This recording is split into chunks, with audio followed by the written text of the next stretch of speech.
Greetings to you all and welcome to the lesson. We are going to begin revising the meetings, compliance and administration past paper that was done on Wednesday, 3rd August 2022.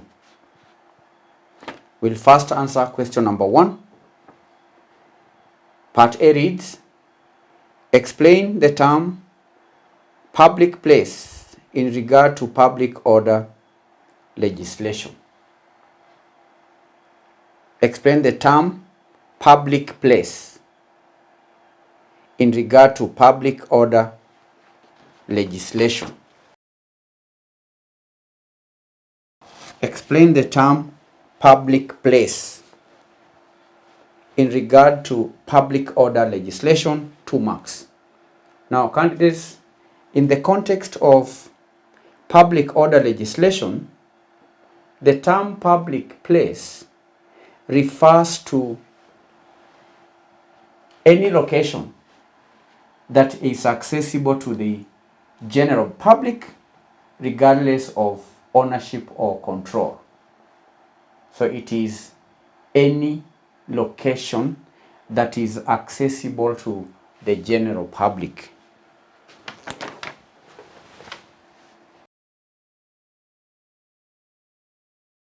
A public place is a place or location. It refers to any location that is accessible to the general public, regardless of ownership or control. And it typically includes areas such as streets, parks, sidewalks, public buildings, and any other spaces where individuals have reasonable expectation of access and use. And such places are subject to regulations and restrictions aimed at maintaining order, aimed at maintaining safety and public welfare.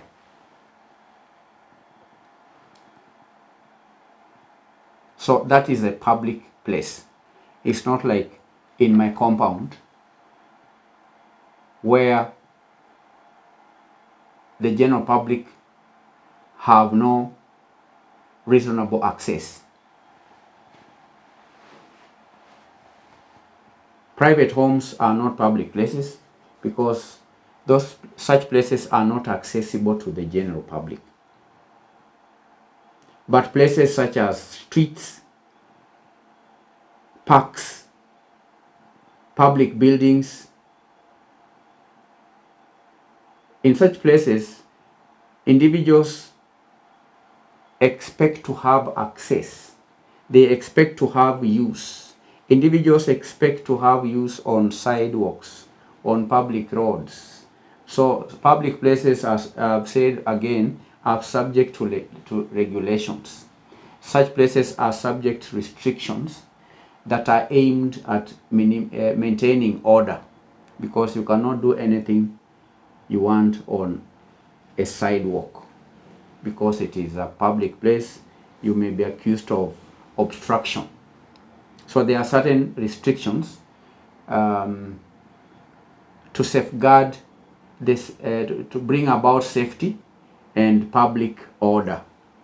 So a public place is a location that is accessible to the general public. That is the answer. 2 marks. Part B reads, describe the 3 contents of a notice for a public meeting used by a regulating officer or the police. Contents of a notice for public meeting. Contents of a notice. Contents of a notice for a public meeting issued by a regulating officer or the police.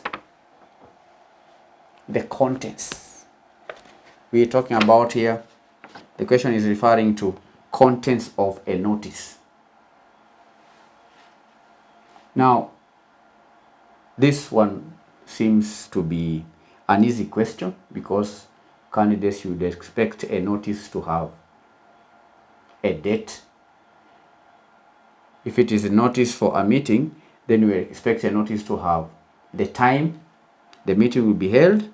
You may also expect a notice for a meeting to have a venue. So the notice should clearly state the date, the time, and specific venue where the public meeting will take place, because that ensures that participants have the necessary information to attend the meeting. Date, time, venue. That is one content. Date, time, venue. Date, time, venue. Number one, date, time, venue. These are three contents in one. Date, time, venue. Three contents in number one. Then there ought to be the purpose and agenda. Purpose of the meeting and the agenda. The purpose of the meeting and the agenda. The notice should outline the purpose of the meeting and provide an agenda listing the topics or issues to be discussed, because that helps attendees understand the focus of the meeting. It also helps the attendees to prepare accordingly. Purpose and agenda. 3, rules and regulations. Rules and regulations is yet another content of a notice for public meeting. Rules and regulations. The notice may include any rules or guidelines or regulations related to behavior, right? That is related to behavior on how the attendees are expected to carry out themselves.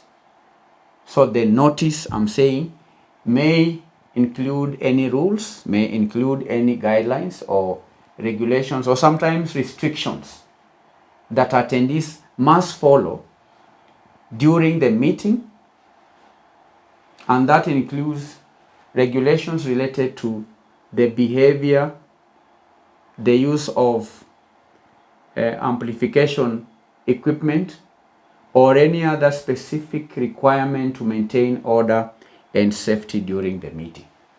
So these are 3 contents of a notice for public meeting. Date, time, venue, purpose and agenda, rules and regulations. These are 3 marks. Part B. Then part C, discuss 5 reasons why organizations might prefer to employ an in-house corporate secretary and not outsource.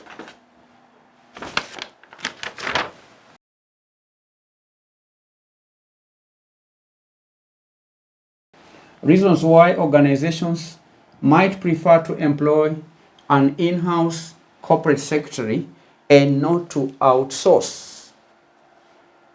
Now, candidates, there are several reasons why an organization might prefer to employ an in-house corporate secretary instead of outsourcing that role. One reason is company-specific knowledge. Company-specific knowledge. Company-specific knowledge. What does that mean? An in-house corporate secretary develops an in-depth understanding of the organization's operations, culture, and even the governance structure. And such knowledge allows them to provide tailored support and guidance to the company, to the management, and also the board of directors, as opposed to outsourcing. When you outsource a corporate secretary, such outsourced corporate secretary may not understand the company specific knowledge, may not understand the culture of the company, may not understand the operations of the company. But if you have an in-house corporate secretary, such an in-house corporate secretary will over time develop knowledge, and also understanding of the organization's operations, culture, and even the governance structure. So that is one reason why organizations might prefer to employ an in-house corporate secretary as opposed to outsourcing one. Number 2, accessibility and availability. Having an in-house corporate secretary ensures ready access to the expertise and support. They are readily available for day-to-day operations.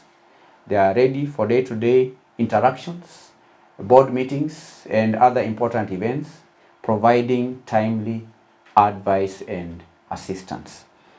An in-house corporate secretary is always available and accessible. That is an advantage. Confidentiality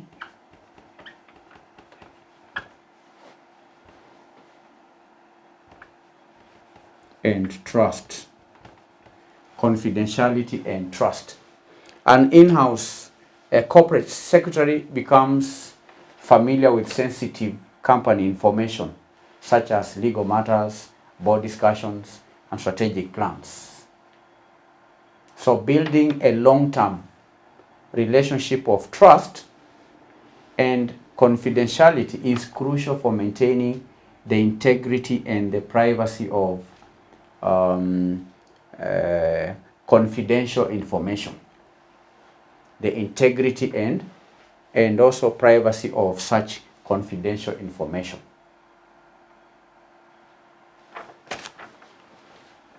For alignment with company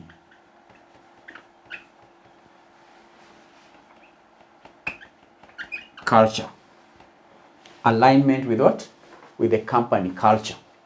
Now, candidates, an in-house corporate secretary can align their work practices and communication style with the organization's culture. They become more attuned to the company's values, goals, and even expectations, thereby facilitating effective collaboration and understanding among the stakeholders. Alignment with company culture. 5, proactive risk management. Proactive risk management.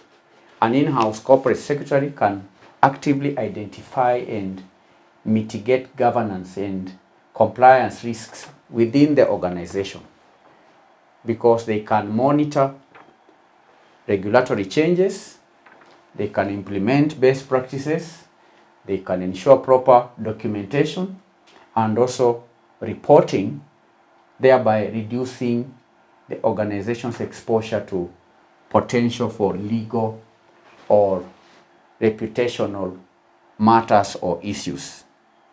So a in-house corporate secretary can be proactive when it comes to risk management. So these are 5 reasons why organizations might prefer to employ an in-house corporate secretary as opposed to outsourcing one.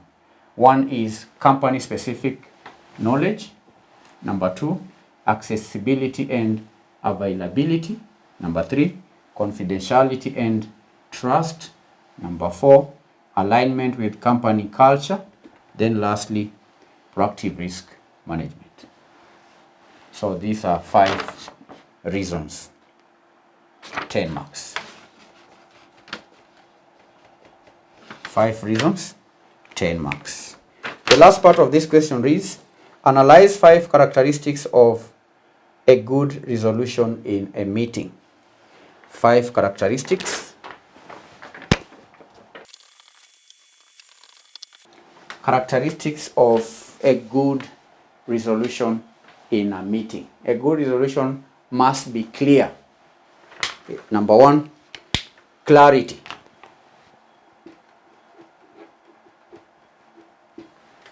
Clarity. A good resolution should be clear and unambiguous, leaving no room for misinterpretation. It should clearly state the decision or action to be taken by the organization. Clarity. A good resolution is one that is clear, leaving no room for misinterpretation. 2, specificity. Specificity, from the word specific. The resolution should be specific and focused, addressing a precise issue or matter at hand. It should provide sufficient details to guide implementation of the decision. Specificity. Alignment with objectives.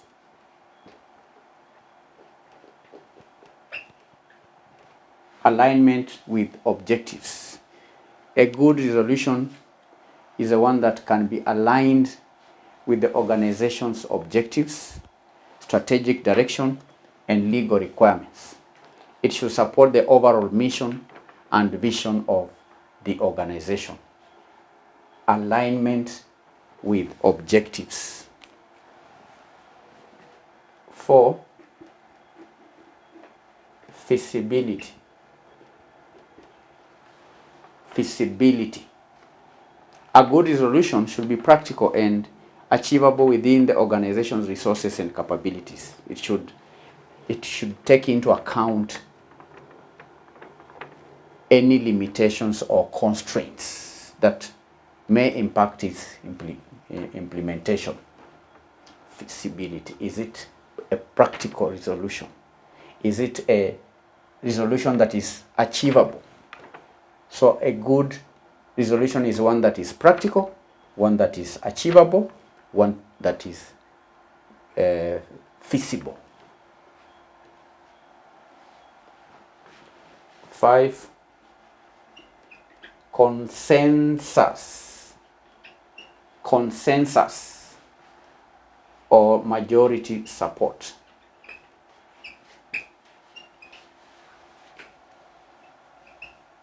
Consensus or majority support. Consensus or majority support. Resolutions candidates are typically passed through consensus or majority vote. So a good resolution reflects the collective decision or will of the participants, ensuring that it has broad support among the members or stakeholders who are involved. So these are characteristics of a good resolution. And all in all, candidates, a good resolution collectively captures the decisions made during the meeting and also provides clear guidance for action and promotes alignment and unity among the organization stakeholders. So these are 5 characteristics. It must be clear, specific, aligned with objectives, practical, majority support. These are 5 points, 5 marks. So we've answered question 1 from the August 2022 sitting. The meeting, the subject is meeting, compliance, and administration. Thank you for attending the lesson. In our next session, we are going to answer the second question. Bye-bye.